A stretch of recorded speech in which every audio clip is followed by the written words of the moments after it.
الحمد لله رب العالمين والعاقبة للمتقين والصلاة والسلام على سيد المرسلين وعلى آله وصحبه أجمعين أما بعد فأعوذ بالله من الشيطان الرجيم بسم الله الرحمن الرحيم وننزل من القرآن ما هو شفاء ورحمة للمؤمنين وقال النبي صلى الله عليه وسلم عليكم بالشفاعين تلاوة كلام الله وشربة العسل وقال النبي صلى الله عليه وسلم من لم يشفي القرآن فلا شفاه الله من لم يشفي القرآن فلا كفاه الله او كما قال علیہ الصلوۃ والسلام.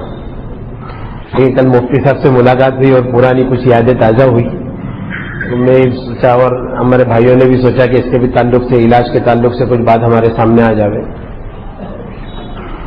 بھائی دیکھو عام طور پہ ہمارے ذہن میں ایک بات یہ ہے کہ یہ دور میں جادو جنات حسد نظر یہ سب بہت عام ہے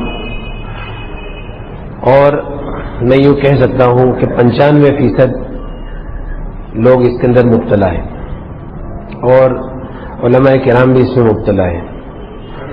لیکن ذہن میں یہ بات ہے بہت سارے لوگوں کے کہ جیسا سفلی ہے جادو ہے ناپاک ہے اس کا علاج جو ہے وہ ناپاک سے ہی ہوگا. ایسا نہیں ہے. اللہ تبارک و تعالیٰ قرآن پاک میں فرماتے ہیں وَقُلْ جَاءَ الْحَقُّ وَزَهَقَ الْبَاطِلُ حق آئے گا باطل جائے گا. روشنی آئے گی اندھیرا جائے گا.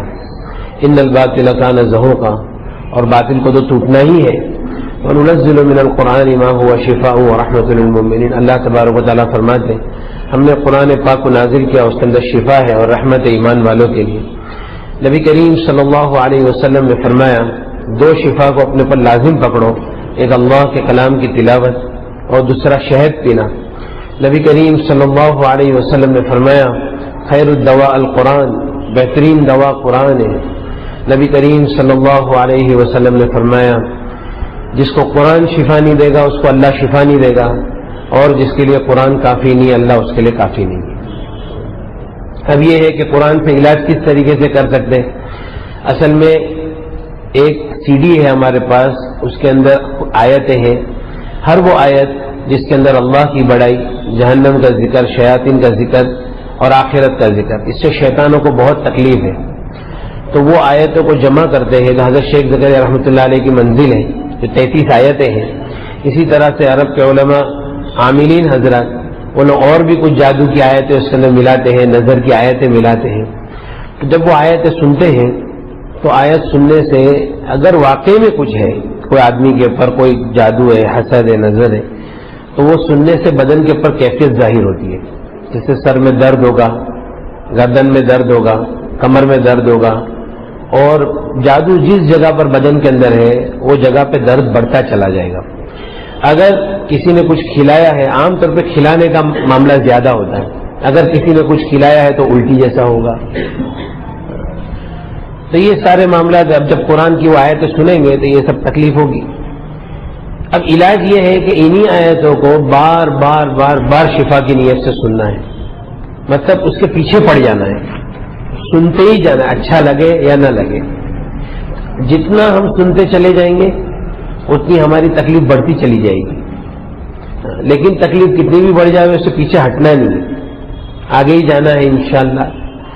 اور پھر اس کے بعد میں ہو سکتا ہے کہ جادو بدن سے نکلنا شروع ہوگا یا تو بدن میں بہت کھجلی ہوگی یا بخار چڑھ جائے گا یا پیشاب بہت ہوگی یا تو جلاب بہت ہوں گے یا الٹیاں بہت ہوگی. ہو سکتا ہے ہمارے بہت سے لوگوں کا علاج ہو سکتا ہے ایک ایک دن کے اندر 100 الٹی ہوتی ہے 50 جلاب ہوتے ہیں. لیکن جتنا نکلتے جائے گا آدمی فریش ہوتے جائے گا. اور یہ سب کچھ ہونے کے بعد میں ہم 1 گھنٹہ 2 گھنٹہ 3 گھنٹہ لگاتار یہ آیتیں سنتے ہیں اور کچھ نہیں ہوتا ہے سننے سے کوئی کیفیت بدن پہ نہیں آتی تو اب سمجھ جانا چاہیے کہ الحمدللہ مکمل علاج ہو گیا. اب اگر کوئی یوں کہتا ہے کہ کچھ نہ کچھ تکلیف ہے تو یا تو پھر اس کا علم کمزور ہے یا پھر وہ بیوقوف بنا رہے.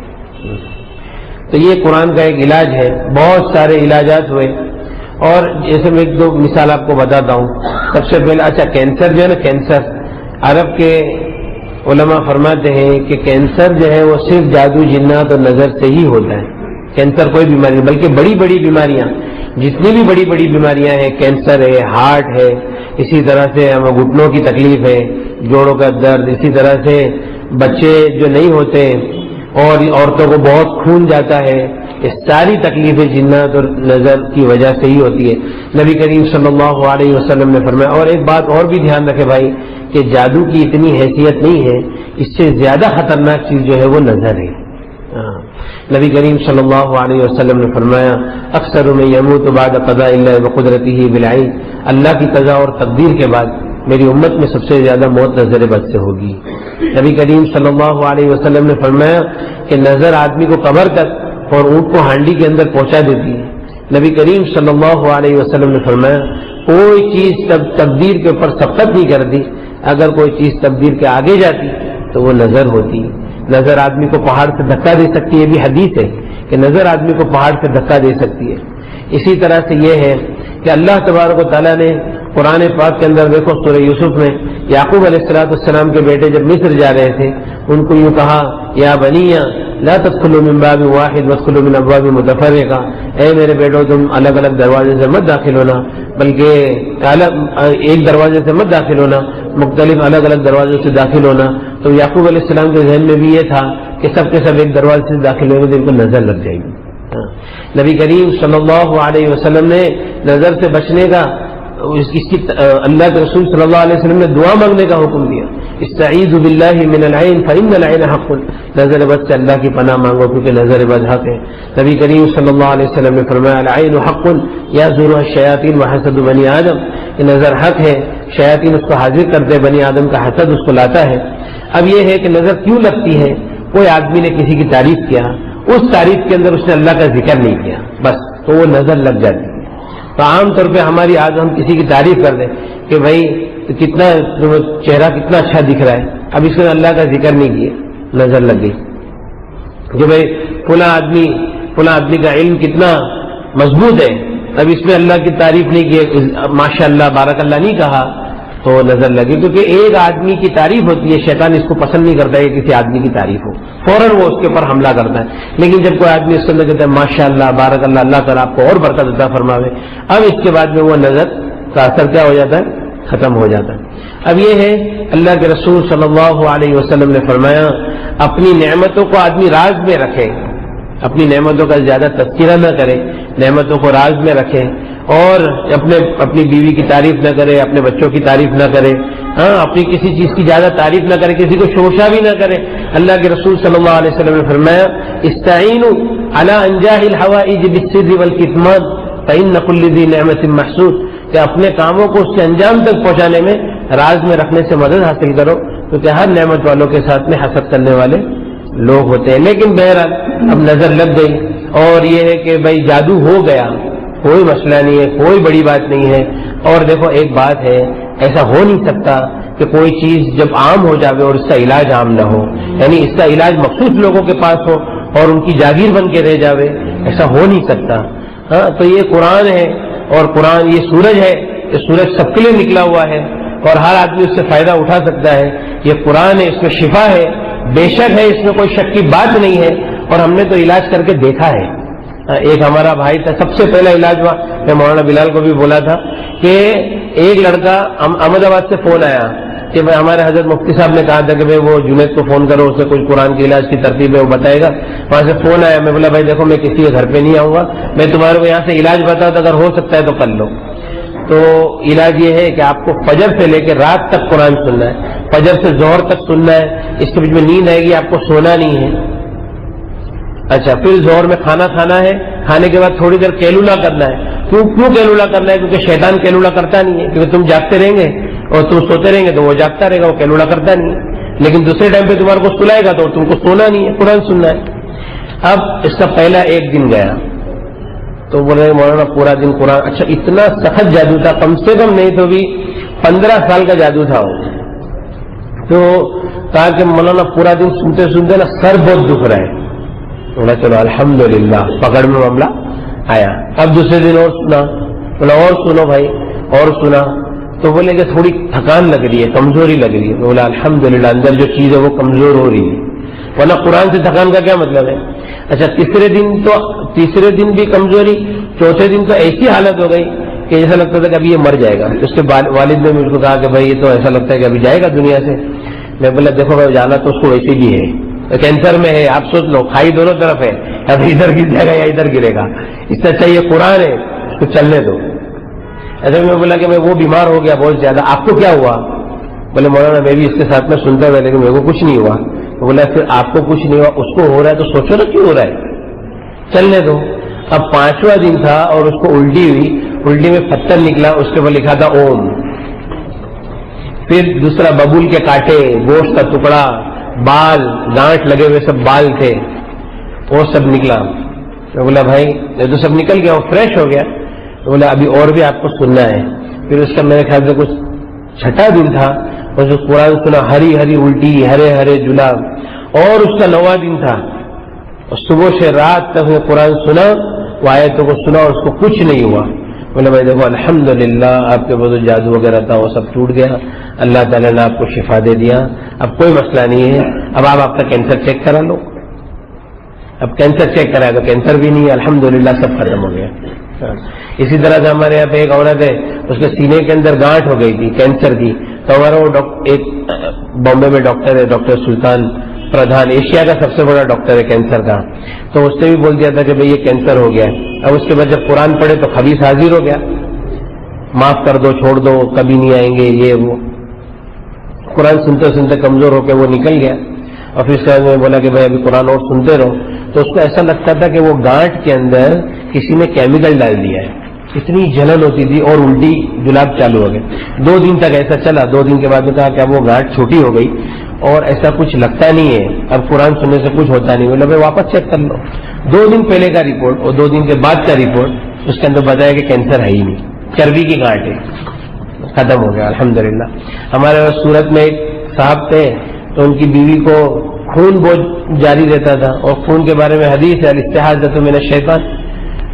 تو ڈاکٹروں نے جب ٹیسٹ وغیرہ کیے تو کہا کہ بچے دانی کے اندر کچھ گانٹیں ہیں, 5-6 گانٹ ہے, تو اس کو آپریشن کرنا ہی پڑے گا, نہیں تو اس کا کوئی علاج نہیں ہے. تو انہوں نے یہ سوچا کہ چلو بمبئی میں اپنا آپریشن کریں گے. چلو بمبئی آئے تو کسی نے قرآن کے علاج کی ترتیب بتایا. میں نے بھی فون پہ تھوڑا سا ساتھ دیا کہ بھائی چلو, میں ان کو ترغیب دیا, انہوں نے قرآن سننا چالو کیا. تو صبح سے سنتے سنتے رات ہو گئی. اب اس رات میں انہوں نے رات الٹی ہوئی, دوسرے دن صبح میں ایک الٹی ہوئی, اور پھر اس طرح سے بہت خون نکلا اور خون بند ہو گیا. اور پھر اس کے بعد میں جب دوسرے دن آپریشن کے لیے گئے تو آپریشن کے پہلے ایک نارمل سونوگرافی ہوتی ہے, اور سونوگرافی کے اندر دیکھا کہ بچے دانی میں تو گانٹ ہے ہی نہیں.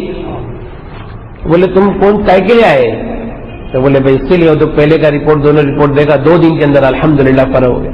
تو صرف قرآن سننا ہے, کچھ کام نہیں کرنا ہے. اصل تو قرآن پڑھنا ہے, لیکن صحیح پڑھنا ہے. اگر صحیح نہ پڑھنا آئے تو پھر اس کو سننا ہے.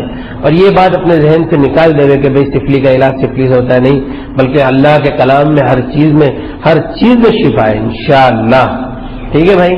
تو اور بھی بہت ساری بات ہے, لیکن ابھی وقت نہیں ہے, پھر کسی وقت.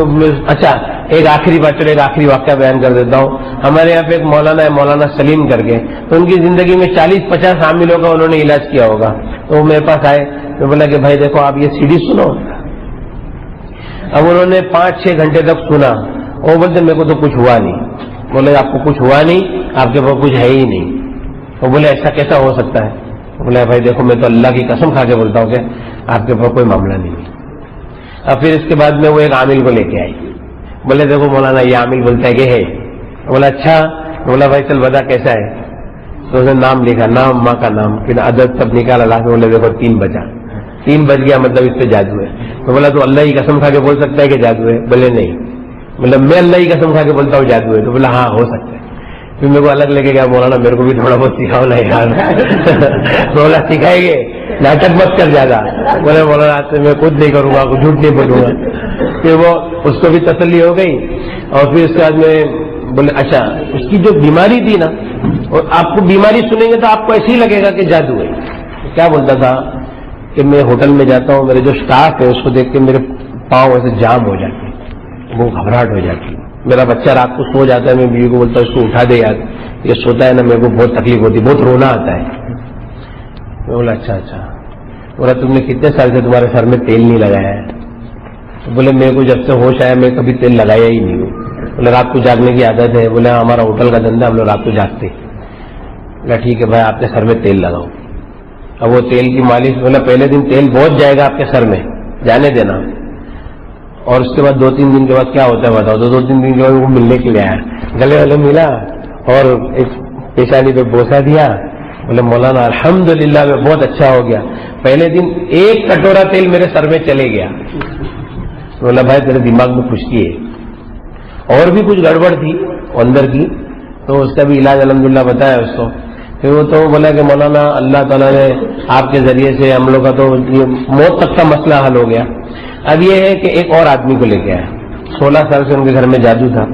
تو میں بولا بھائی یہ قرآن سنو.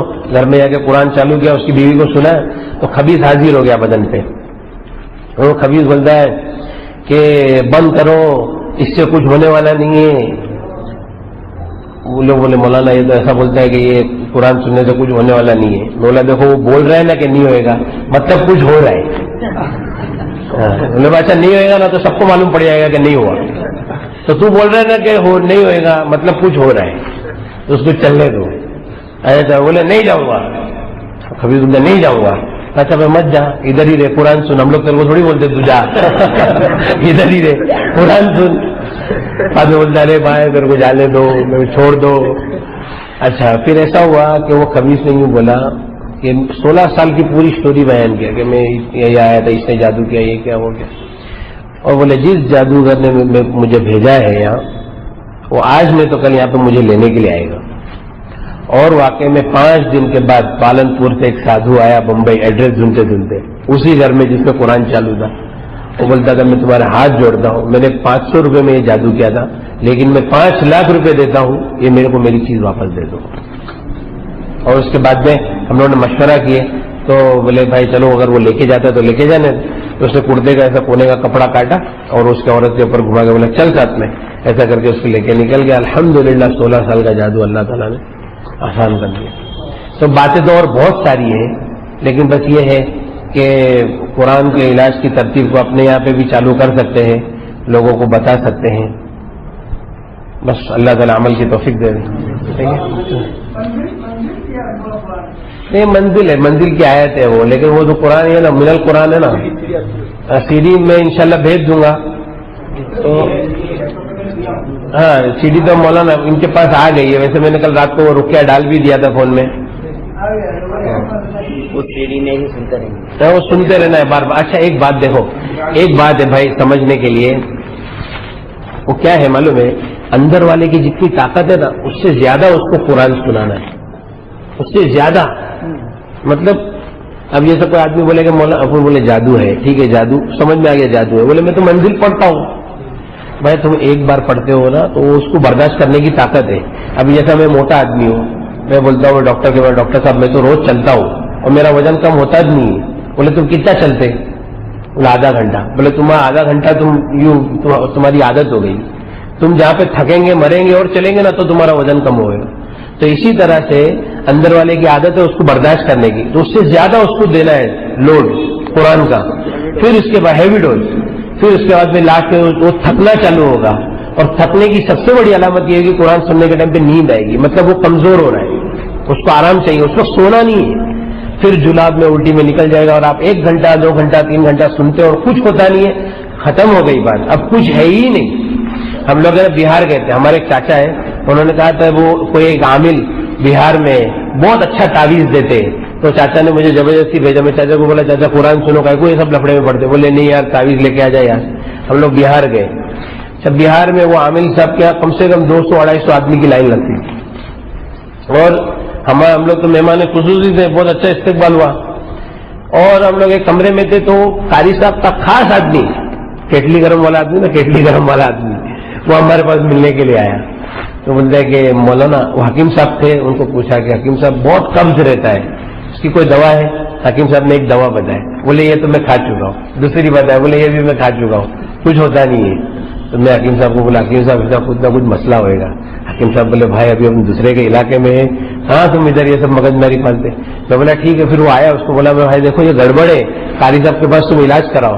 بولتا چھوڑو سب قاری صاحب تم میرا علاج کرو. ٹھیک ہے بیٹھو.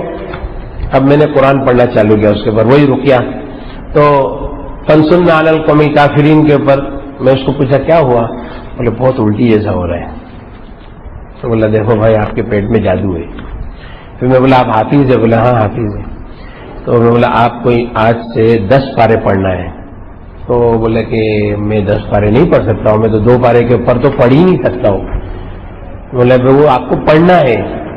तो बोले ठीक है मौलाना मैं कोशिश करूंगा। उसने 2 पारे के ऊपर बराबर वो 2 पारे के ऊपर से हालात उसके बिगड़ने चालू हो गए, लेकिन उसने पढ़ा और फिर उसके बाद उसको उल्टी चालू हो गई और उल्टी भी करता रहा, ने कुरान भी चालू रखा। हम लोग वहां से सफर के दूसरी जगह पर गए, फिर वहां से आए। तो बोला मौलाना आज अल्हम्दुलिल्लाह मैंने 15 पारे पढ़ा और मुझे कुछ नहीं हुआ। बोला भाई अल्हम्दुलिल्लाह आपका इलाज हो गया। आज भी फोन करते रहता है कि मेरे यहाँ बच्चा हुआ है, नाम दो हजरत, कुछ नाम बता दो। समझ में आया ना? तो ये कुरान का इलाज है भाई, इसमें 1 पैसे के खर्च की जरूरत नहीं है, न मुश्त न जाफरान न अंबर, हाँ? कुछ भी खर्च, न मुर्गी न लींबू न लाल कपड़ा। एक हमारे अरबी आमिल मिला, मौलाना भी वो टाइम पे हज में साथ में थे। एक अरबी आमिल मिला तो बोलता है कि तुम्हारे हिंदुस्तान में शेख लोग ये सब मंगाते, हांडी मंगाते, लाल कपड़ा मंगाते। मैं बोलता हूँ खाली कुरान पढ़ो, कुरान सुनो, फरिश्तों को जो चीज की भी जरूरत होगी अल्लाह के पास से लेकर आएंगे। ठीक है भाई, आप दुआ करा दो ना मौलाना, करा दो यार। اللهم لك الحمد كما ينبغي لجلال وجهك وعظيم سلطانك، اللهم لا احصي ثناء عليك انت كما اثنيت على نفسك، اللهم صل على سيدنا مولانا محمد وعلى ال سيدنا مولانا محمد وبارك وسلم. لا اله الا هو الحليم الكريم، سبحان الله رب العرش العظيم، والحمد لله رب العالمين. نسألك موجبات رحمتك وعزائم مغفرتك والغنيمة من كل بر والسلامة من كل إثم. لا تدع لنا ذنبا إلا غفرته، ولا هما إلا فرجته، ولا دينا إلا قضيته، ولا مريضا إلا شفيت، ولا حاجة هي لك رضا إلا قضيتها يا أرحم الراحمين. اللهم يا أول الأولين يا آخر الآخرين يا ذا القوة المتين يا راحم المساكين يا أرحم الراحمين. اللهم إنا نسألك العفو والعافية الدائمة في الدنيا والآخرة. اللهم أرنا الحق حقا وارزقنا اتباعه، وأرنا الباطل باطلا وارزقنا اجتنابه. اللهم إنا نسألك الهدى والتقى والعفاف والغنى. اللهم لا سهل إلا ما جعلته سهلا، وأنت تجعل الحزن سهلا إذا شئت. اللهم إنا نسألك من خير ما سألك منه نبيك وحبيبك محمد صلى الله عليه وسلم، ونعوذ بك من شر ما استعاذك منه نبيك وحبيبك محمد صلى الله عليه وسلم، وأنت المستعان وعليك البلاغ، ولا حول ولا قوة إلا بالله العلي العظيم. سبحان ربك رب العزة عما يصفون، وسلام على المرسلين، والحمد لله رب العالمين.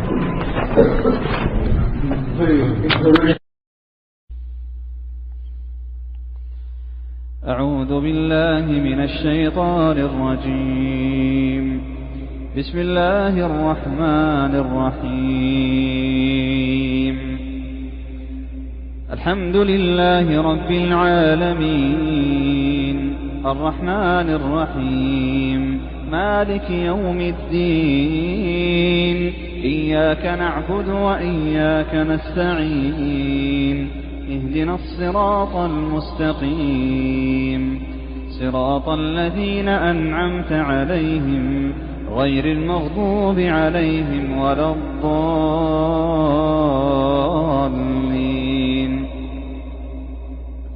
الحمد لله رب العالمين، الرحمن الرحيم، مالك يوم الدين. إياك نعبد وإياك نستعين، اهدنا الصراط المستقيم، صراط الذين أنعمت عليهم غير المغضوب عليهم ولا الضالين. الحمد لله رب العالمين، الرحمن الرحيم، مالك يوم الدين. إياك نعبد وإياك نستعين، اهدنا الصراط المستقيم، صراط الذين أنعمت عليهم غير المغضوب عليهم ولا الضالين.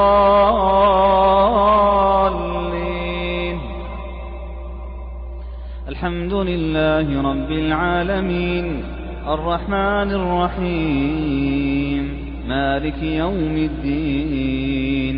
إياك نعبد وإياك نستعين، اهدنا الصراط المستقيم صراط الذين أنعمت عليهم غير المغضوب عليهم ولا الضالين.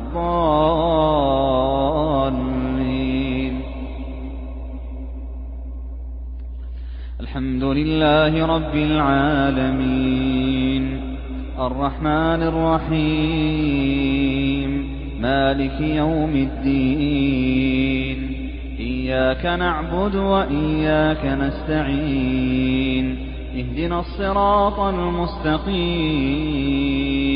صراط الذين أنعمت عليهم غير المغضوب عليهم ولا الضالين.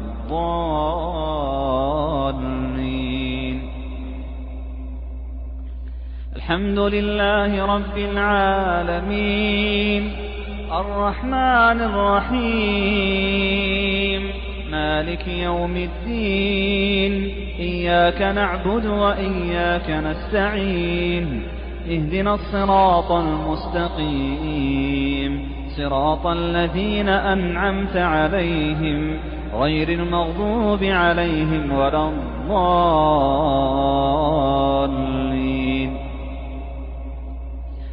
الحمد لله رب العالمين الرحمن الرحيم مالك يوم الدين إياك نعبد وإياك نستعين اهدنا الصراط المستقيم صراط الذين أنعمت عليهم غير المغضوب عليهم ولا الضالين.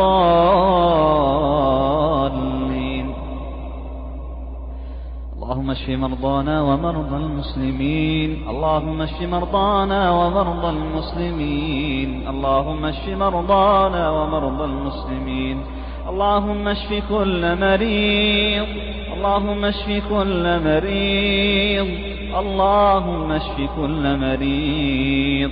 اللهم اجعل في هذه الرقية الخير والبركة والشفاء اللهم اجعل فيها الخير والبركة والشفاء اللهم اجعلها مباركة اللهم اجعلها مباركة.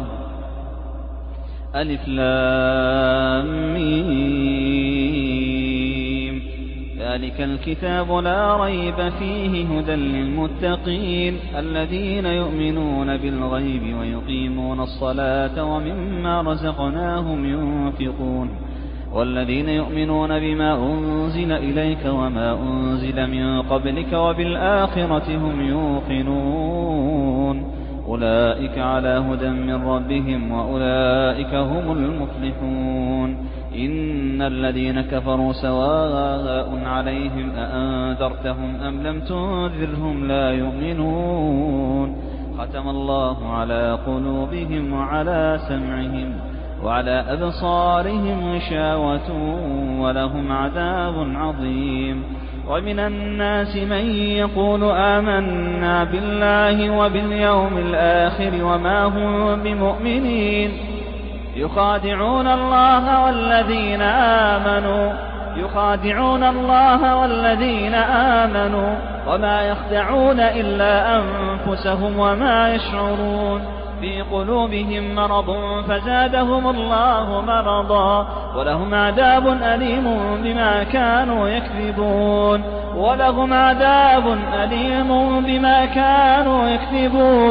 وإذا قيل لهم لا تفسدوا في الأرض قالوا إنما نحن مصلحون ألا إنهم هم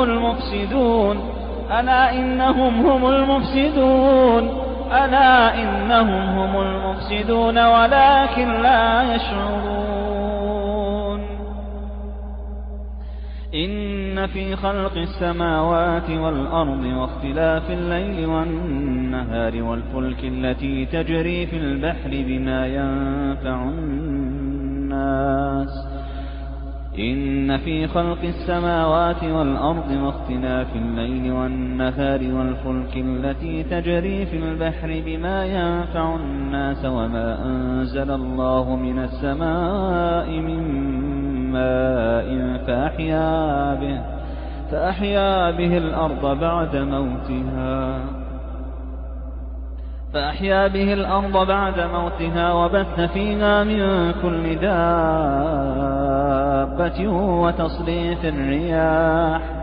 وتصريف الرياح والسحاب المسخر بين السماء والأرض لآيات لقوم يعقلون. ومن الناس من يتخذ من دون الله أندادا يحبونهم كحب الله والذين آمنوا أشد حبا لله ولو يرى الذين ظلموا إذ يرون العذاب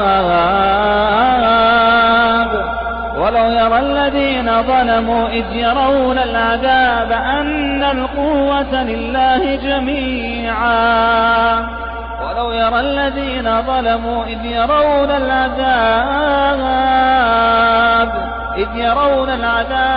أن القوة لله جميعا ولو يرى الذين ظلموا إذ يرون العذاب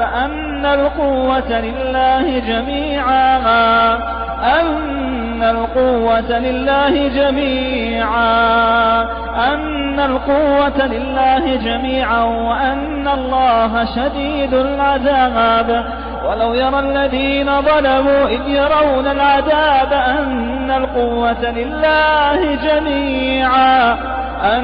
القوة لله جميعا وأن الله شديد العذاب. إذ تبرأ الذين اتبعوا من الذين اتبعوا ورأوا العذاب وتقطعت بهم الأسباب. وقال الذين اتبعوا لو أن لنا كرة فنتبرأ منهم كما تبرؤوا منا كذلك يريهم الله أعمالهم حسرات عليهم وما هم بخارجين من النار. اللهم يا حي يا قيوم يا ذا الجلال والإكرام اللهم اشف كل مريض اللهم عاف كل مبتلى اللهم فك كل سحر اللهم فك كل سحر اللهم اشف كل سقيم اللهم أبطل كل سحر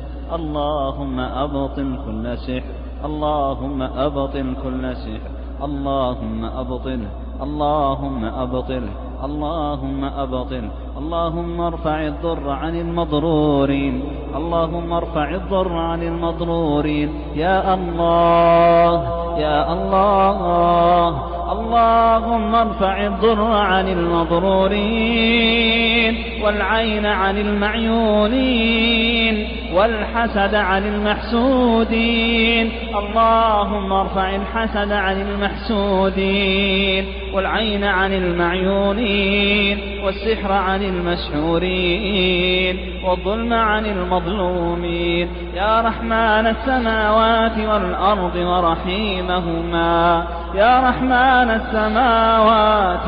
ورحيمهما أنزل رحماتك على عبادك المؤمنين. اللهم اشف مرضاهم اللهم عاف مبتلاهم اللهم ألبسهم لباس الصحة والعافية.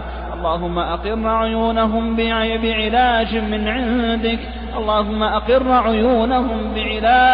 وشفاء من عندك يا رحمن يا رحيم. اللهم أقر عيونهم بشفاء من عندك يا سميع الدعاء. أعوذ بالله من الشيطان الرجيم. واتبعوا ما تتلو الشياطين على ملك سليمان وما كفر سليمان ولكن الشياطين كفروا يعلمون الناس السحر وما أنزل على الملكين ببابل هاروت وماروت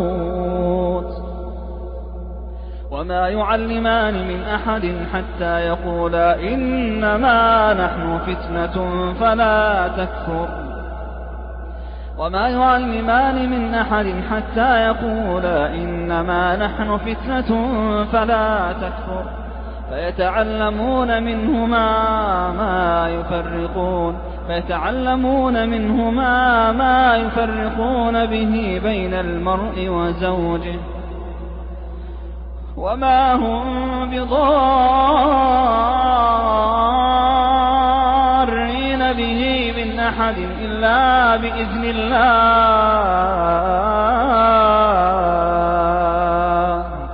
وما هم بضارين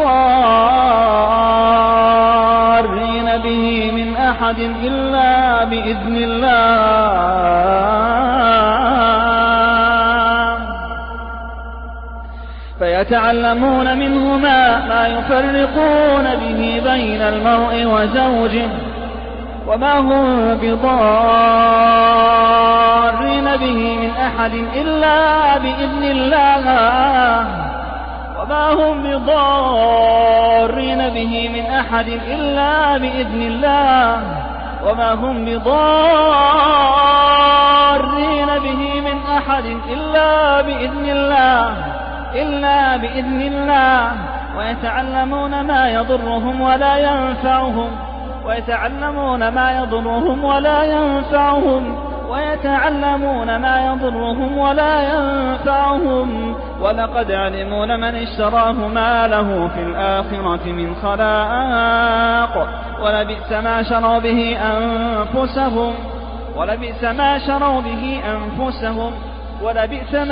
به أنفسهم لو كانوا يعلمون واتبعوا ما تتلو الشياطين على ملك سليمان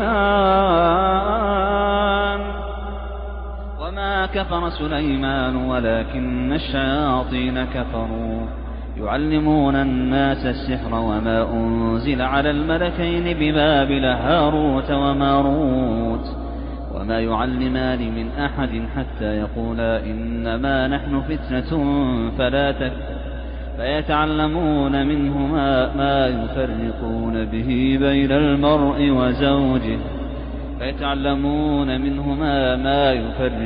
به بين المرء وزوجه وما هم بضارين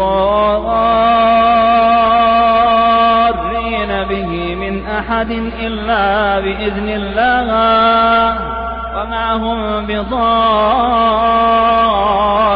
به من أحد إلا بإذن الله ويتعلمون ما يضرهم ولا ينفعهم ولقد علموا لمن اشتراه ما له في الآخرة من خلاق ولبئس ما شروا به أنفسهم لو كانوا يعلمون. اللهم يا حي يا قيوم اشف كل مريض اللهم اشف كل مريض وعافِ. أعوذ بالله من الشيطان الرجيم. واتبعوا ما تتلو الشياطين على ملك سليمان وما كفر سليمان ولكن الشياطين كفروا يعلمون الناس السحر وما أنزل على الملكين ببابل هاروت وماروت وما يعلمان من أحد حتى يقولا إنما نحن فتنة فلا تكفر وما يعلمان من أحد حتى يقولا إنما نحن فتنة فلا تكفر فيتعلمون منهما ما يفرقون به بين المرء وزوجه وما هم بضارين به من أحد إلا بإذن الله وما هم بضارين به من أحد إلا بإذن الله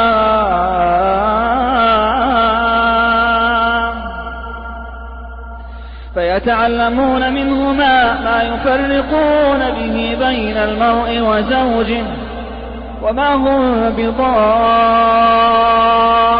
به من أحد إلا بإذن الله وما هم بضارين به من أحد إلا بإذن الله وما هم بضارين به من أحد إلا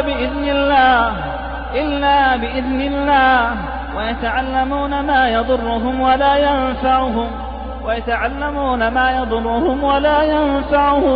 ويتعلمون ما يضرهم ولا ينفعهم ولقد علموا لمن اشتراه ما له في الآخرة من خلاق ولبئس ما شروا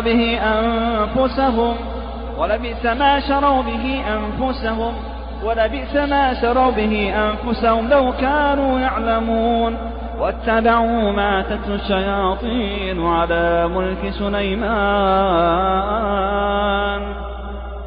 وما كفر سليمان ولكن الشياطين كفروا يعلمون الناس السحر وما أنزل على الملكين ببابل هاروت وماروت وما يعلمان من أحد حتى يقولا إنما نحن فتنة فلا تكفر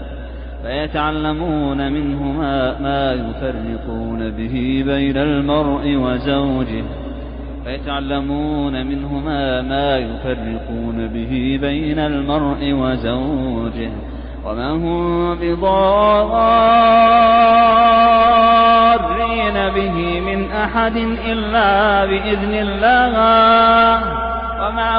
بضارين به من أحد إلا بإذن الله ويتعلمون ما يضرهم ولا ينفعهم ولقد علموا لمن اشتراه ما له في الآخرة من خلاق ولبئس ما شروا به أنفسهم لو كانوا يعلمون.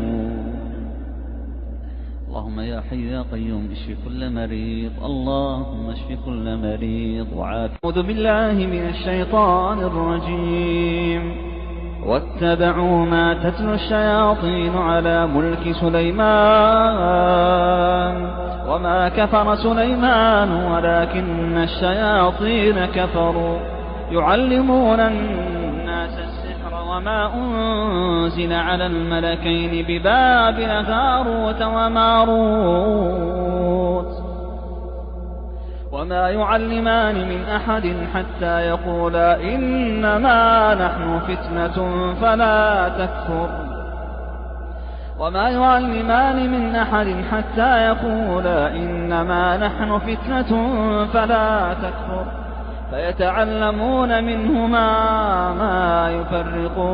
فيتعلمون منهما ما يفرقون به بين المرء وزوجه وما هم بضارين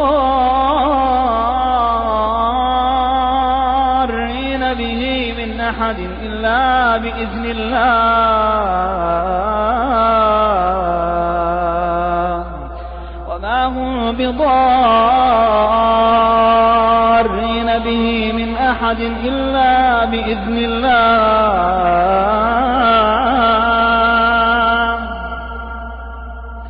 فيتعلمون منهما ما يفرقون به بين المرء وزوجه وما هم بضارين به من أحد إلا بإذن الله وما هم بضارين به من أحد إلا بإذن الله وما هم بضارين به من أحد إلا بإذن الله ويتعلمون ما يضرهم ولا ينفعهم ويتعلمون ما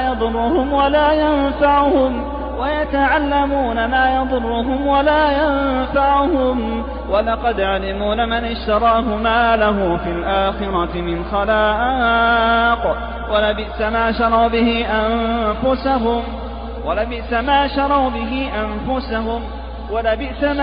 به أنفسهم لو كانوا يعلمون واتبعوا ما تتلو الشياطين على ملك سليمان وما كفر سليمان ولكن الشياطين كفروا يعلمون الناس السحر وما أنزل على الملكين ببابل هاروت وماروت وما يعلمان من أحد حتى يقولا إنما نحن فتنة فلا تكفر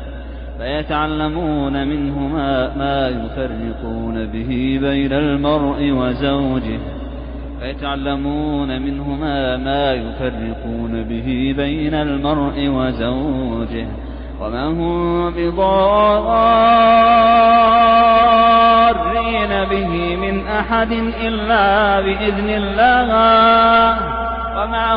بضارين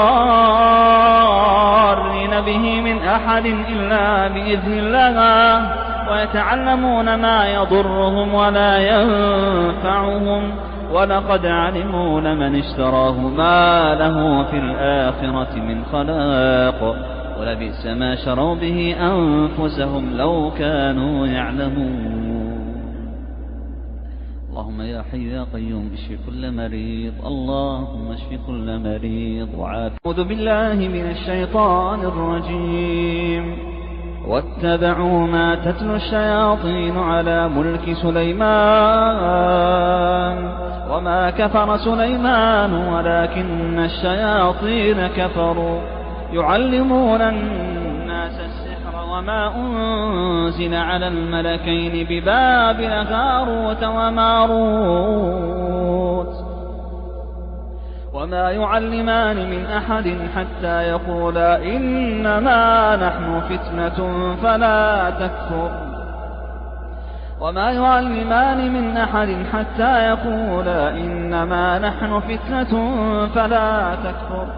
فيتعلمون منهما ما يفرقون به بين المرء وزوجه وما هم بضارين به من أحد إلا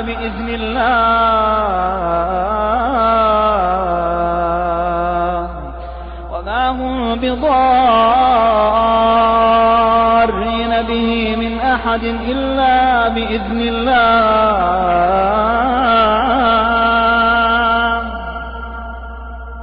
فيتعلمون منهما ما يفرقون به بين المرء وزوجه وما هم بضارين به من أحد إلا بإذن الله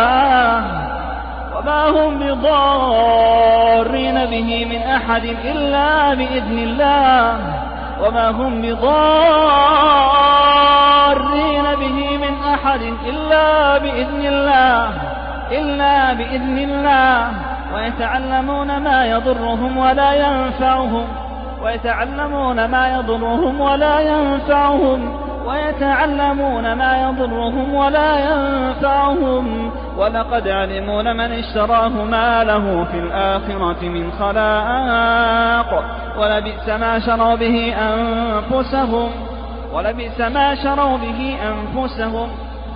ما شروا به أنفسهم لو كانوا يعلمون. واتبعوا ما تتلو الشياطين على ملك سليمان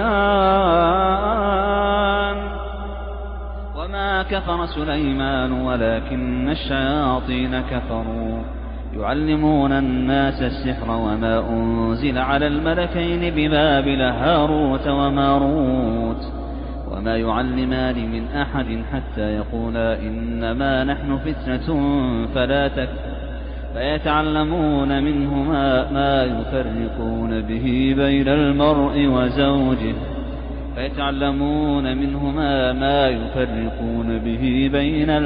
وزوجه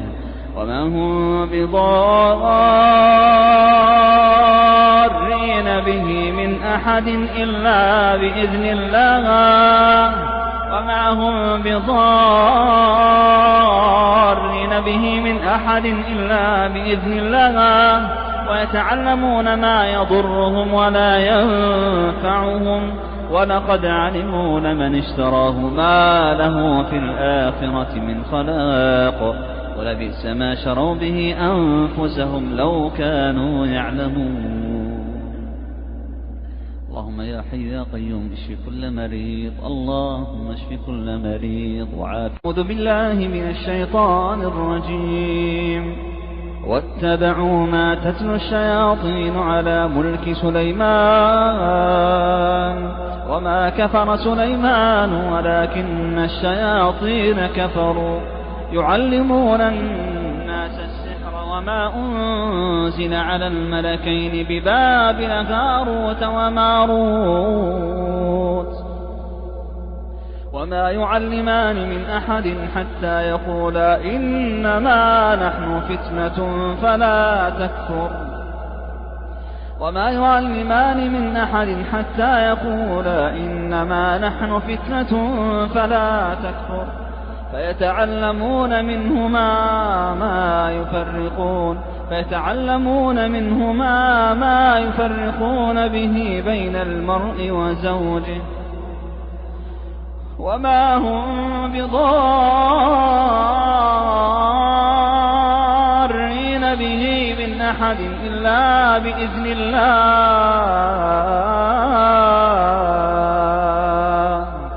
وما هم بضارين به من أحد إلا بإذن الله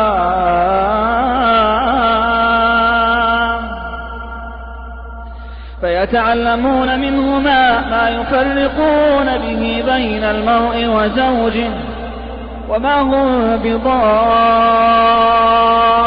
به من أحد إلا بإذن الله وما هم بضارين به من أحد إلا بإذن الله وما هم بضارين به من أحد إلا بإذن الله ويتعلمون ما يضرهم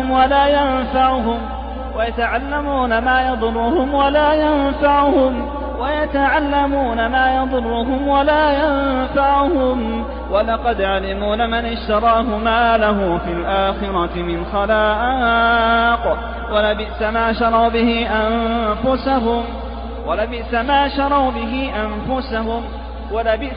شروا به أنفسهم لو كانوا يعلمون. واتبعوا ما تتلو الشياطين على ملك سليمان وما كفر سليمان ولكن الشياطين كفروا يعلمون الناس السحر وما أنزل على الملكين ببابل هاروت وماروت وما يعلمان من أحد حتى يقولا إنما نحن فتنة فلا تكفر فيتعلمون منهما ما يفرقون به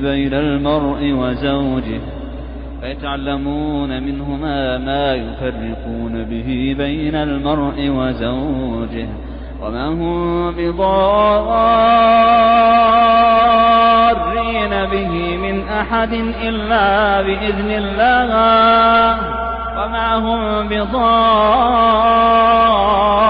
به من أحد إلا بإذن الله ويتعلمون ما يضرهم ولا ينفعهم ولقد علموا لمن اشتراه ما له في الآخرة من خلاق ولبئس ما شروا به أنفسهم لو كانوا يعلمون. اللهم يا حي يا قيوم اشف كل مريض، اللهم اشف كل مريض وعافِ. أعوذ بالله من الشيطان الرجيم. واتبعوا ما تتلو الشياطين على ملك سليمان وما كفر سليمان ولكن الشياطين كفروا يعلمون الناس السحر وما أنزل على الملكين ببابل هاروت وماروت وما يعلمان من أحد حتى يقولا إنما نحن فتنة فلا تكفر وما يعلمان من أحد حتى يقولا إنما نحن فتنة فلا تكفر فيتعلمون منهما فيتعلمون منهما ما يفرقون به بين المرء وزوجه وما هم بضارين به من أحد إلا بإذن الله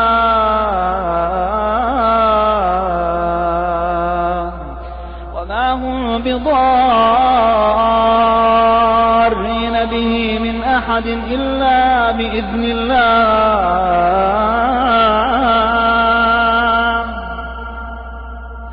فيتعلمون منهما ما يفرقون به بين المرء وزوجه وما هم بضارين به من أحد إلا بإذن الله وما هم بضارين به من أحد إلا بإذن الله وما هم بضارين به من أحد إلا بإذن الله ويتعلمون ما يضرهم ولا ينفعهم ويتعلمون ما يضرهم ولا ينفعهم ولقد علموا لمن اشتراه ما له في الآخرة من خلاق ولبئس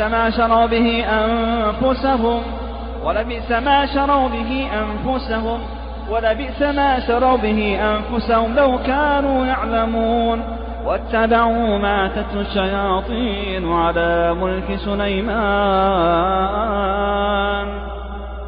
وما كفر سليمان ولكن الشياطين كفروا يعلمون الناس السحر وما أنزل على الملكين ببابل هاروت وماروت وما يعلمان من أحد حتى يقولا إنما نحن فتنة فلا تكفر فيتعلمون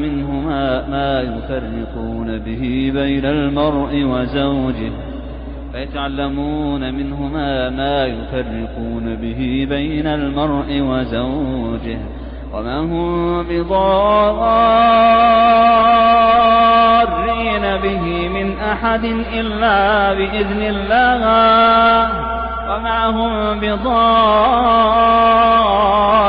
به من أحد إلا بإذن الله ويتعلمون ما يضرهم ولا ينفعهم ولقد علموا لمن اشتراه ما له في الآخرة من خلاق ولبئس ما شروا به أنفسهم لو كانوا يعلمون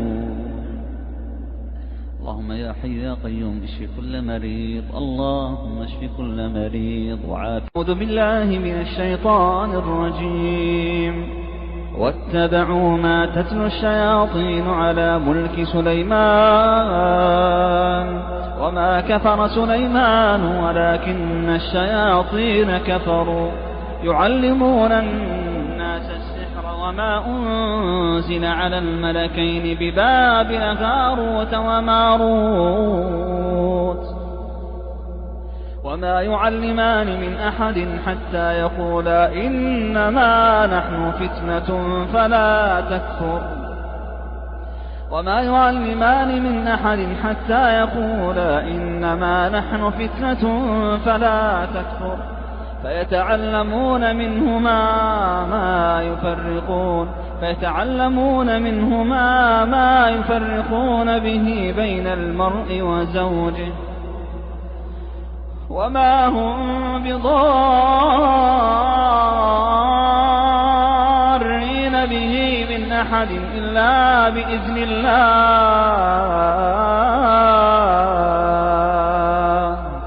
وما هم بضارين به من أحد إلا بإذن الله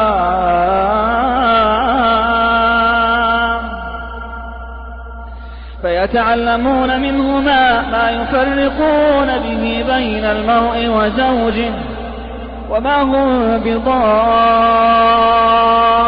به من أحد إلا بإذن الله وما هم بضارين به من أحد إلا بإذن الله وما هم بضارين به من أحد إلا بإذن الله إلا بإذن الله، ويتعلمون ما يضرهم ولا ينفعهم، ويتعلمون ما يضرهم ولا ينفعهم، ويتعلمون ما يضرهم ولا ينفعهم، ولقد علموا لمن اشتراه ما له في الآخرة من خلاق، ولبئس ما شروا به أنفسهم، ولبئس ما شروا به أنفسهم، ولبئس ما شروا به أنفسهم لو كانوا يعلمون. واتبعوا ما تتلو الشياطين على ملك سليمان وما كفر سليمان ولكن الشياطين كفروا يعلمون الناس السحر وما أنزل على الملكين ببابل هاروت وماروت وما يعلمان من أحد حتى يقولا إنما نحن فتنة فلا تكفر فيتعلمون منهما ما يفرقون به بين المرء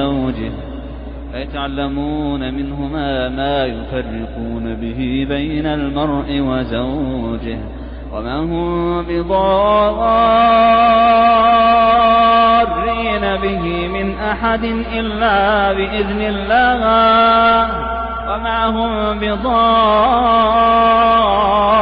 به من أحد إلا بإذن الله ويتعلمون ما يضرهم ولا ينفعهم ولقد علموا لمن اشتراه ما له في الآخرة من خلاق ولبئس ما شروا به أنفسهم لو كانوا يعلمون.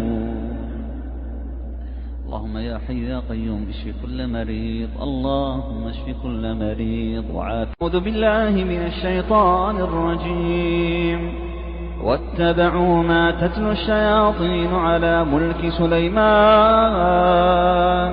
وما كفر سليمان ولكن الشياطين كفروا يعلمون الناس السحر وما أنزل على الملكين ببابل هاروت وماروت وما يعلمان من أحد حتى يقولا إنما نحن فتنة فلا تكفر وما يعلمان من أحد حتى يقولا إنما نحن فتنة فلا تكفر فيتعلمون منهما ما يفرقون به بين المرء وزوجه وما هم بضارين به من أحد إلا بإذن الله وما هم بضارين به من أحد إلا بإذن الله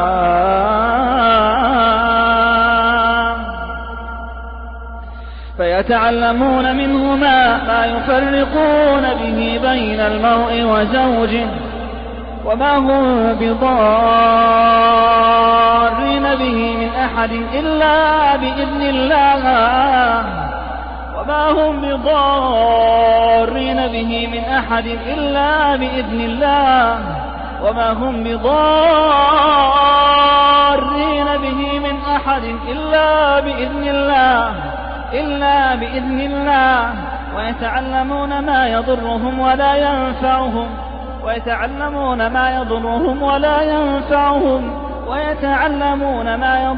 ولا ينفعهم ولقد علموا لمن اشتراه ما له في الآخرة من خلاق ولبئس ما شروا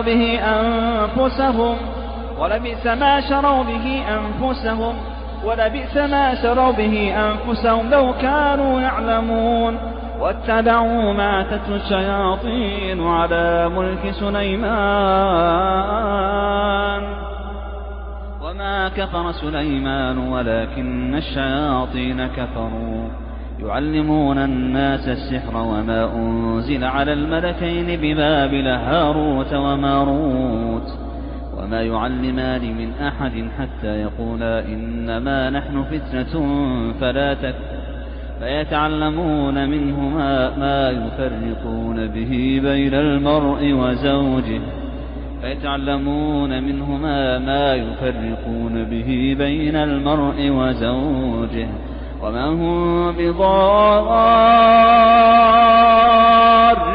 به من أحد إلا بإذن الله وما هم بضارين به من أحد إلا بإذن الله ويتعلمون ما يضرهم ولا ينفعهم ولقد علموا لمن اشتراه ما له في الآخرة من خلاق ولبئس ما شروا به أنفسهم لو كانوا يعلمون. اللهم يا حي يا قيوم اشف كل مريض اللهم اشف كل مريض وعافِ. أعوذ بالله من الشيطان الرجيم. واتبعوا ما تتلو الشياطين على ملك سليمان وما كفر سليمان ولكن الشياطين كفروا يعلمون الناس السحر وما أنزل على الملكين ببابل هاروت وماروت وما يعلمان من أحد حتى يقولا إنما نحن فتنة فلا تكفر وما يعلمان من أحد حتى يقولا إنما نحن فتنة فلا تكفر فيتعلمون منهما ما يفرقون به بين المرء وزوجه وما هم بضارين به من أحد إلا بإذن الله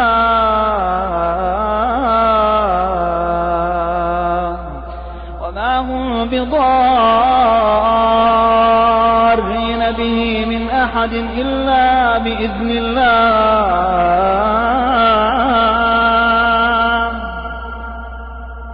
فيتعلمون منهما ما يفرقون به بين المرء وزوجه وما هم بضارين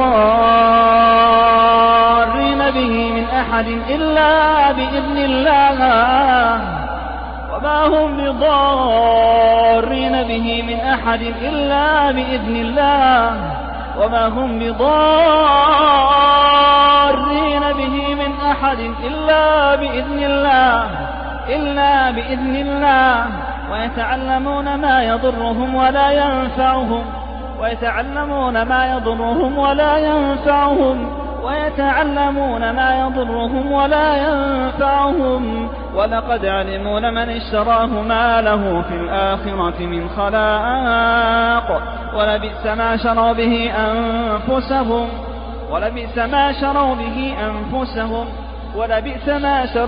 أنفسهم لو كانوا يعلمون. واتبعوا ما تتلو الشياطين على ملك سليمان وما كفر سليمان ولكن الشياطين كفروا يعلمون الناس السحر وما أنزل على الملكين ببابل هاروت وماروت وما يعلمان من أحد حتى يقولا إنما نحن فتنة فلا تكفر فيتعلمون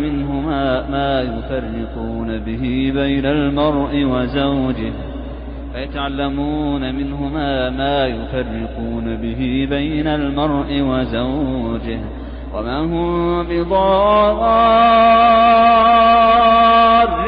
به من أحد إلا بإذن الله وما هم بضارين به من أحد إلا بإذن الله ويتعلمون ما يضرهم ولا ينفعهم ولقد علموا لمن اشتراه ما له في الآخرة من خلاق ولبئس ما شروا به أنفسهم لو كانوا يعلمون. اللهم يا حي يا قيوم اشف كل مريض اللهم اشف كل مريض وعافِ. أعوذ بالله من الشيطان الرجيم. واتبعوا ما تتلو الشياطين على ملك سليمان وما كفر سليمان ولكن الشياطين كفروا يعلمون الناس السحر وما أنزل على الملكين ببابل هاروت وماروت وما يعلمان من أحد حتى يقولا إنما نحن فتنة فلا تكفر وما يعلمان من أحد حتى يقولا إنما نحن فتنة فلا تكفر فيتعلمون منهما ما يفرقون به بين المرء وزوجه وما هم بضارين به من أحد إلا بإذن الله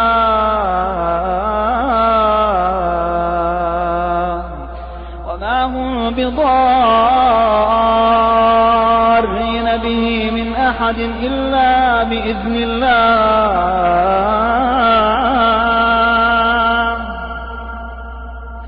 فيتعلمون منهما ما يفرقون به بين المرء وزوجه وما هم بضارين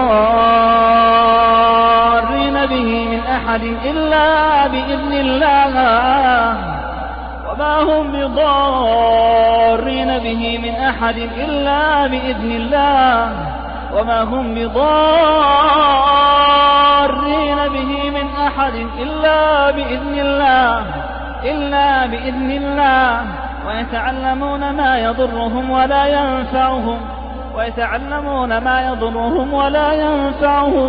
ويتعلمون ما يضرهم ولا ينفعهم ولقد علموا لمن اشتراه ما له في الآخرة من خلاق ولبئس ما شروا به أنفسهم لو كانوا يعلمون واتبعوا ما تتلو الشياطين على ملك سليمان وما كفر سليمان ولكن الشياطين كفروا يعلمون الناس السحر وما أنزل على الملكين ببابل هاروت وماروت وما يعلمان من أحد حتى يقولا إنما نحن فتنة فلا تكفر فيتعلمون منهما ما يفرقون به بين المرء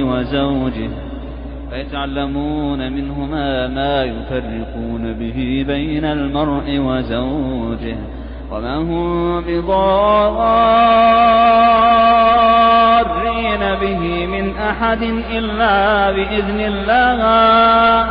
وما هم بضارين به من أحد إلا بإذن الله ويتعلمون ما يضرهم ولا ينفعهم ولقد علموا لمن اشتراه ما له في الآخرة من خلاق ولبئس ما شروا به أنفسهم لو كانوا يعلمون اللهم يا حي يا قيوم اشف كل مريض اللهم اشف كل مريض وعافِ أعوذ بالله من الشيطان الرجيم واتبعوا ما تتلو الشياطين على ملك سليمان وما كفر سليمان ولكن الشياطين كفروا يعلمون الناس السحر وما أنزل على الملكين ببابل هاروت وماروت وما يعلمان من أحد حتى يقولا إنما نحن فتنة فلا تكفر وما يعلمان من أحد حتى يقولا إنما نحن فتنة فلا تكفر فيتعلمون منهما ما يفرقون به بين المرء وزوجه وما هم بضارين به من أحد إلا بإذن الله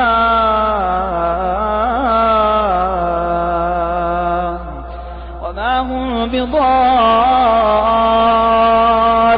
به من أحد إلا بإذن الله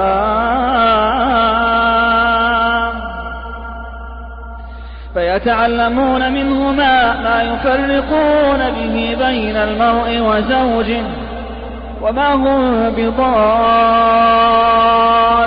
به من أحد إلا بإذن الله وما هم بضارين به من أحد إلا بإذن الله وما هم بضارين به من أحد إلا بإذن الله ويتعلمون ما يضرهم ولا ينفعهم ويتعلمون ما يضرهم ولا ينفعهم ولقد علموا لمن اشتراه ما له في الآخرة من خلاق ولبئس ما شروا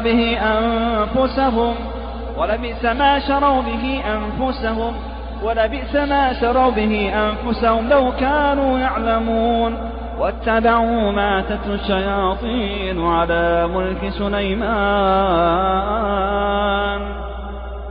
وما كفر سليمان ولكن الشياطين كفروا يعلمون الناس السحر وما أنزل على الملكين ببابل هاروت وماروت وما يعلمان من أحد حتى يقولا إنما نحن فتنة فلا تكفر فيتعلمون منهما ما يفرقون به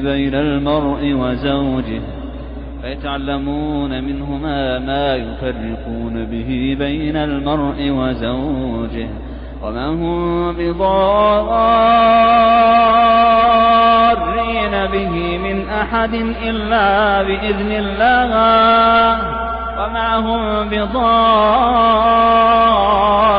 به من أحد إلا بإذن الله ويتعلمون ما يضرهم ولا ينفعهم ولقد علموا لمن اشتراه ما له في الآخرة من خلاق ولبئس ما شروا به أنفسهم لو كانوا يعلمون. اللهم يا حي يا قيوم اشف كل مريض، اللهم اشف كل مريض وعافيه والمردة من الشياطين. اللهم من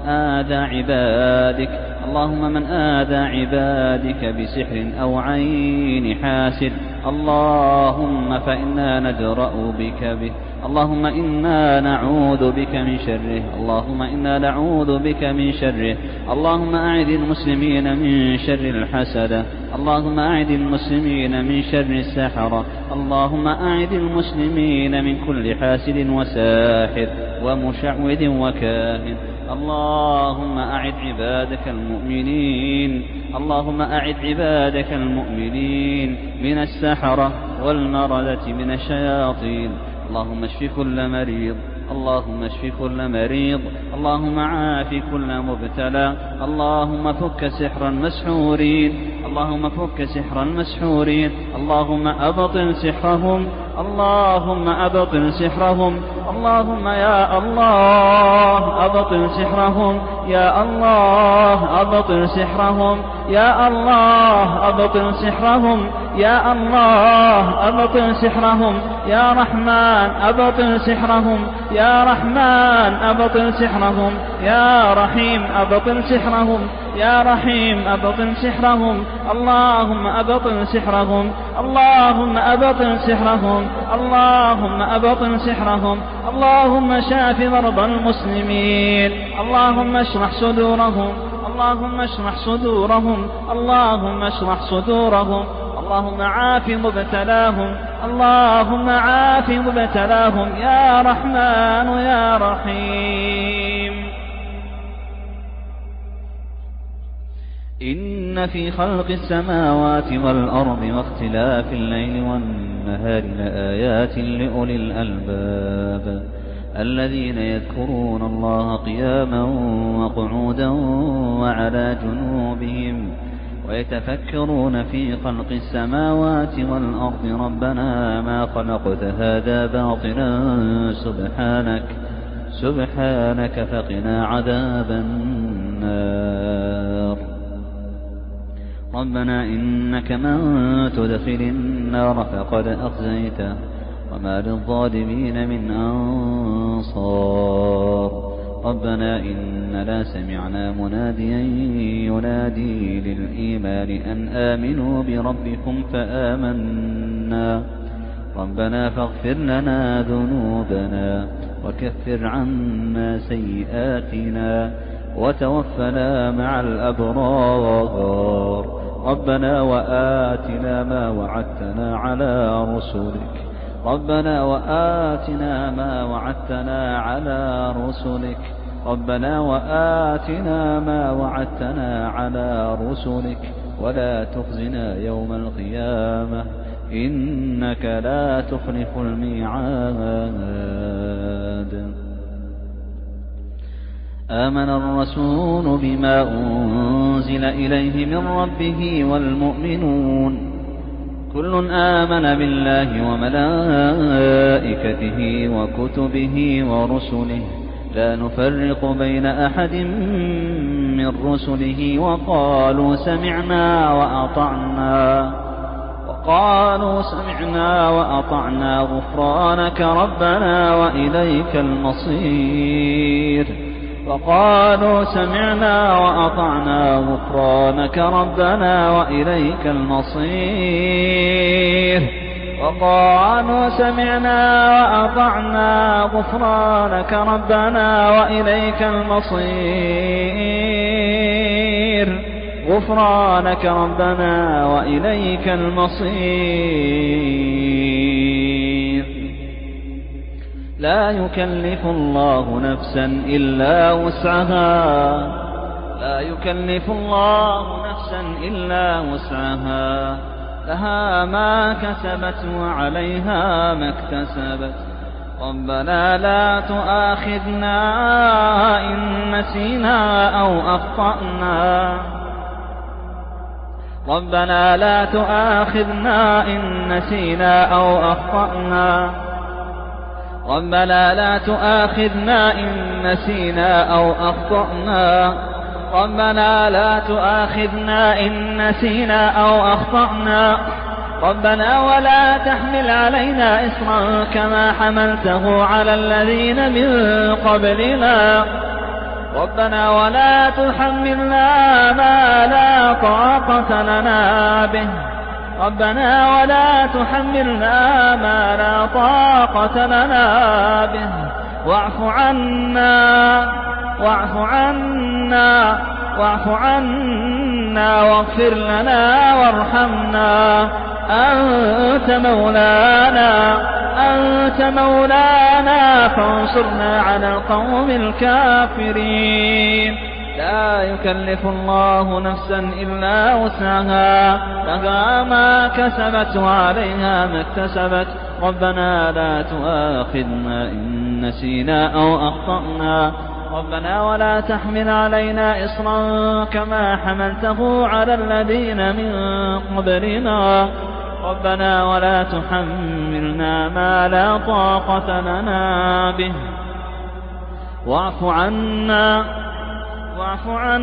واغفر لنا وارحمنا أنت مولانا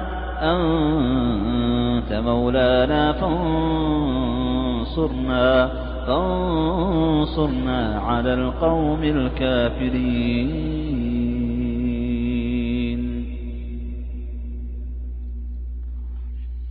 أعوذ بالله من الشيطان الرجيم قال موسى ما جئتم به السحر إن الله سيبطله إن الله لا يصلح عمل المفسدين قال موسى ما جئتم به السحر إن الله سيبطله إن الله سيبطله إن الله سيبطله إن الله سيبطله إن الله سيبطله إن الله لا يصلح عمل المفسدين قال موسى ما جئتم به السحر إن الله سيبطله إن الله سيبطله إن الله سيبطله إن الله لا يصلح عمل المفسدين قال موسى ما جئتم به السحر إن الله سيبطله إن الله سيبطله إن إن الله لا يصلح عمل المفسدين. قال موسى تقولون للحق لما جاءكم أسحر هذا ولا يفلح الساحرون ولا يفلح الساحرون ولا يفلح الساحرون ولا يفلح الساحرون ولا يفلح الساحرون ولا يفلح الساحرون.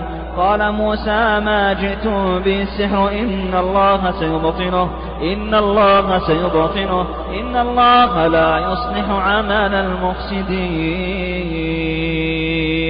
إن الله لا يصلح عمل المفسدين إن الله لا يصلح عمل المفسدين إن الله سيبطله إن الله لا يصلح عمل المفسدين.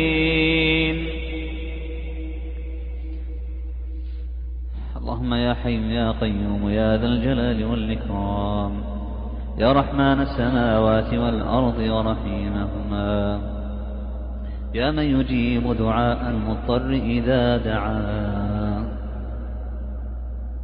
يا من يجيب دعاء المضطر إذا دعاه يا قريبا ممن دعاه يا قريبا ممن دعاه يا حليما على من عصاه يا حليما على من عصاه يا حي يا قيوم يا سامع كل شكوى يا رافع كل بلوى يا منقذ الغرقى يا منجي الهلكى. من الذي دعاك فحرمته من الذي توكل عليك فأسلمته من الذي فر إليك فطردته يا الله يا الله يا الله يا الله أنزل عافيتك على مرضى المسلمين أنزل عافيتك على مرضى المسلمين يا رحمن يا رحيم يا مجيب دعاء المضطر إذا دعاه يا مجيب دعاء المضطر إذا دعاه. ناداك أيوب فقال رب إني مسني الضر وأنت أرحم الراحمين فاستجبت له يا الله وكشفت ضره. وناداك ذو النون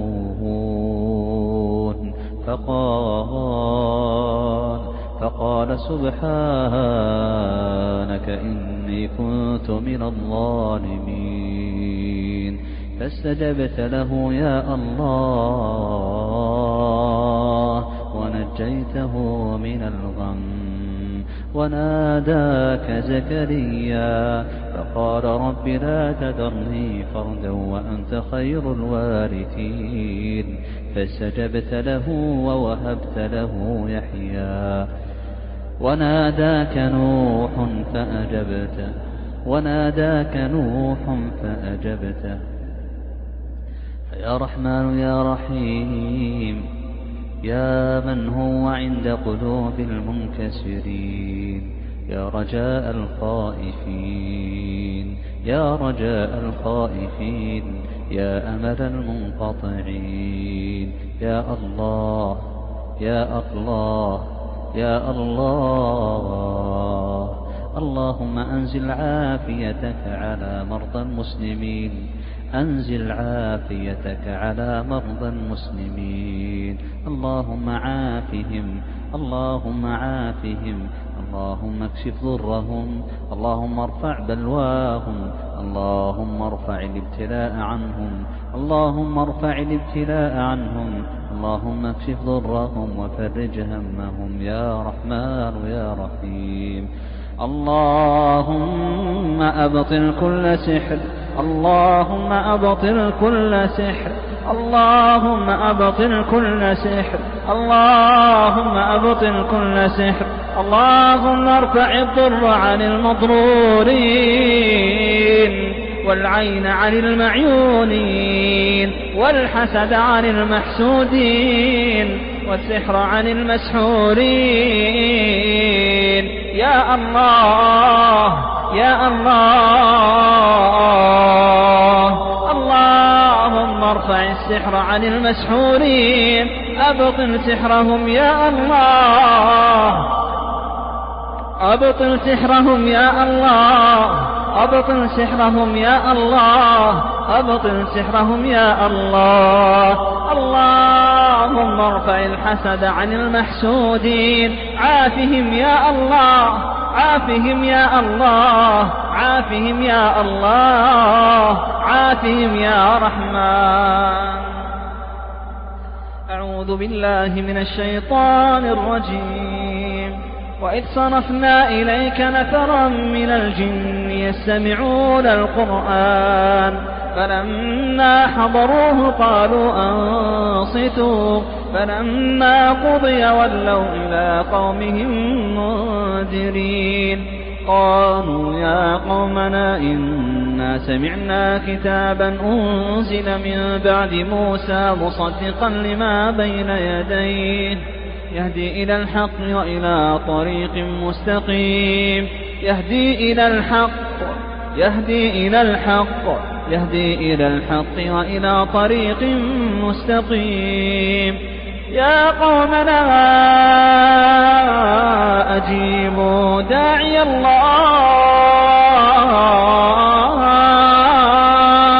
يا قومنا أجيبوا داعي الله، يا قومنا أجيبوا داعي الله، أجيبوا داعي الله، أجيبوا داعي الله. يا قومنا أجيبوا داعي الله، يا قومنا أجيبوا داعي الله،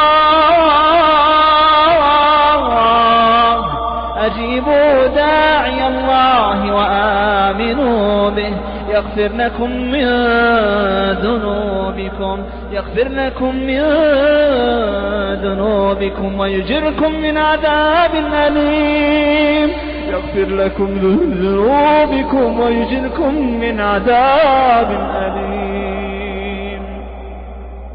يا قومنا، يا قومنا أجيبوا داعي الله وآمنوا به يغفر لكم من ذنوبكم ويجركم من عذاب أليم، ويجركم من عذاب أليم. ومن لا يجب داعي الله فليس بمعجز في الأرض، فليس بمعجز في الأرض وليس له من دونه أولياء،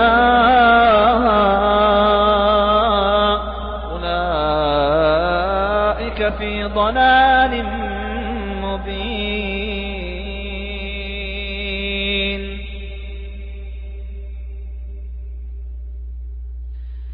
سنفرغ لكم أيها الثقلان، فبأي آلاء ربكما تكذبان؟ يا معشر الجن والإنس إن استطعتم أن تنفذوا من أقطار السماوات والأرض فانفذوا، لا تنفذون إلا بسلطان.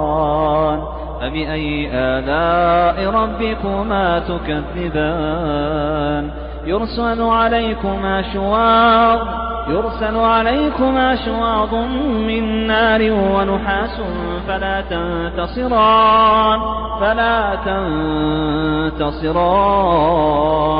فبأي آلاء ربكما تكذبان؟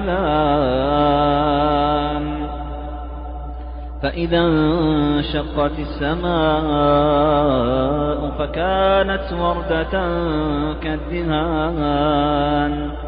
فبأي آلاء ربكما تكذبان؟ فيومئذ لا يسأل عن ذنبه إنس ولا جان،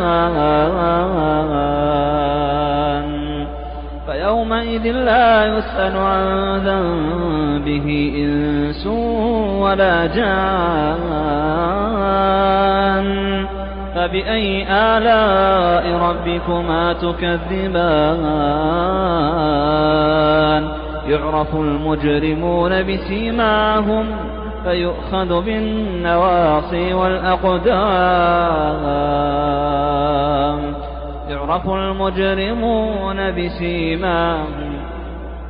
يعرف المجرمون بسيماهم فيؤخذ بالنواصي والأقدام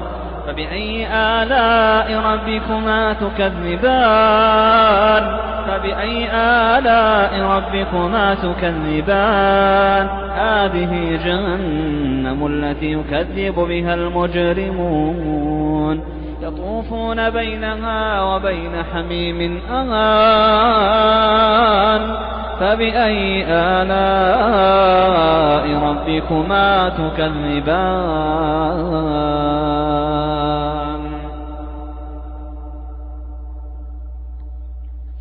قل هو الله أحد الله الصمد لم يلد ولم يولد ولم يكن له كفوا أحد قل هو الله أحد الله الصمد لم يلد ولم يولد ولم يكن له كفوا أحد قل هو الله أحد الله الصمد لم يلد ولم يولد ولم يكن له كفوا أحد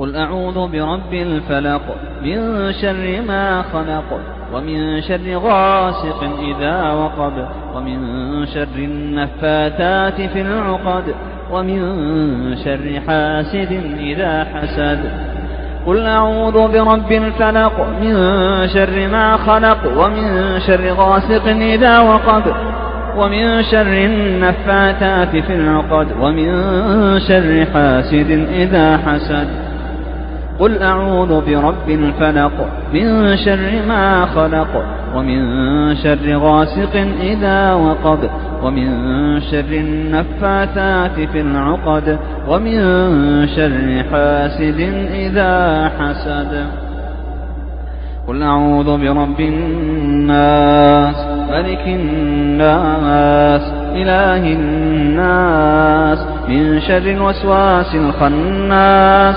الذي يوسوس في صدور الناس من الجنة والناس قل أعوذ برب الناس ملك الناس إله الناس من شر الوسواس الخناس الذي يوسوس في صدور الناس من الجنة والناس وإن يكاد الذين كفروا ليزلقونك بأبصارهم لما سمعوا الذكر ويقولون إنه لمجنون وما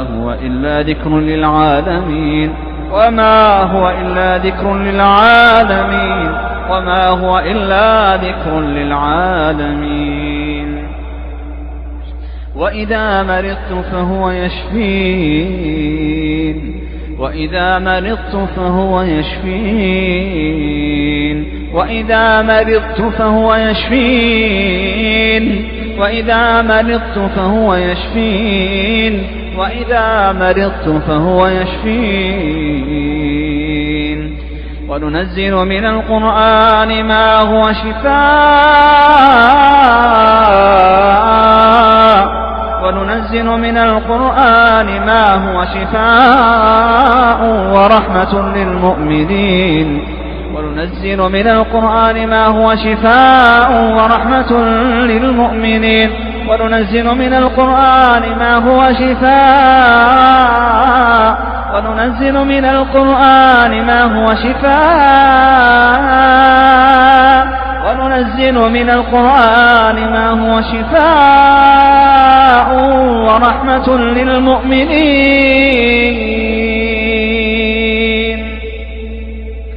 يا أيها الناس قد جاءتكم موعظة من ربكم وشفاء لما في الصدور يا أيها الناس قد جاءتكم موعظة من ربكم وشفاء لما في الصدور وشفاء لما في الصدور وشفاء لما في الصدور وشفاء لما في الصدور يا أيها الناس قد جاءتكم موعظة من ربكم وشفاء لما في الصدور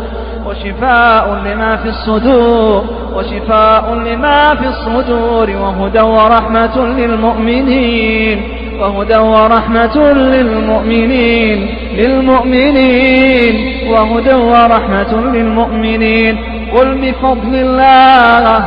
قل بفضل الله وبرحمته فبذلك فليفرحوا هو خير مما يجمعون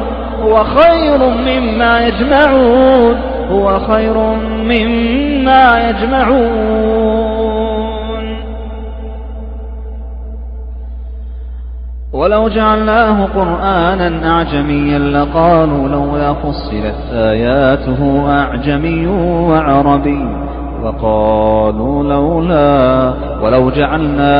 ولو جعلناه قرآنا أعجميا لقالوا لولا فصلت آياته أعجمي وعربي قل هو للذين آمنوا هدى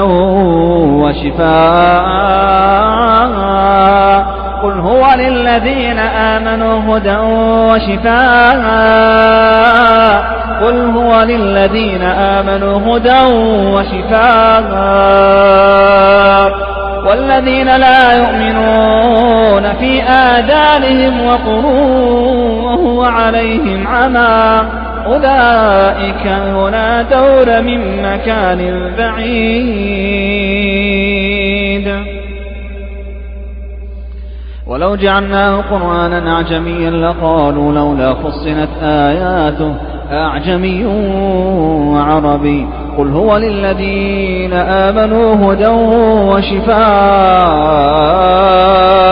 والذين لا يؤمنون في آذانهم وقر وهو عليهم عمى أولئك ينادون من مكان بعيد قل هو للذين آمنوا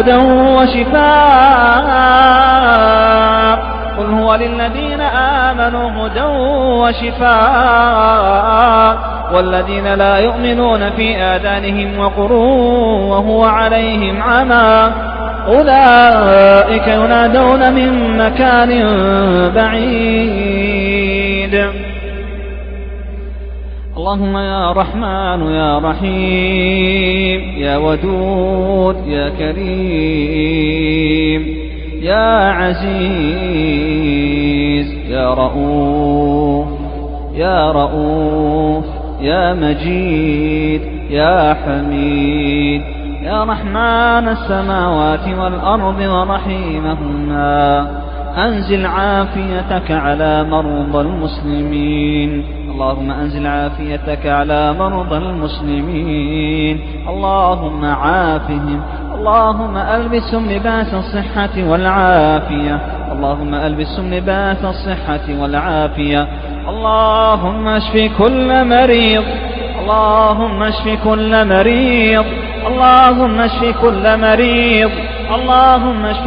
مريض وعاف كل مبتلى اللهم فك كل سحر اللهم أبطل سحر السحرة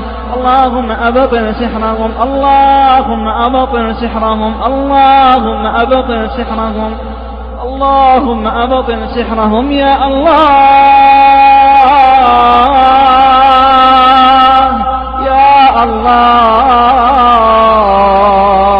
أبطل سحر المسحورين اللهم أبطل سحر المسحورين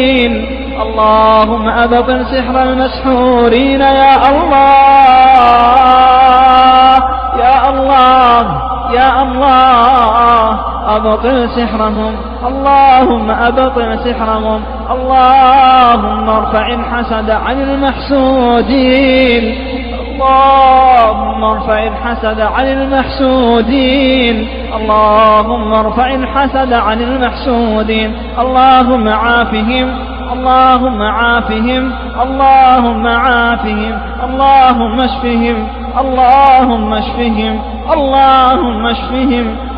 اللهم اشفهم اللهم ألبس المرضى لباس الصحة والعافية يا رحمن يا رحيم.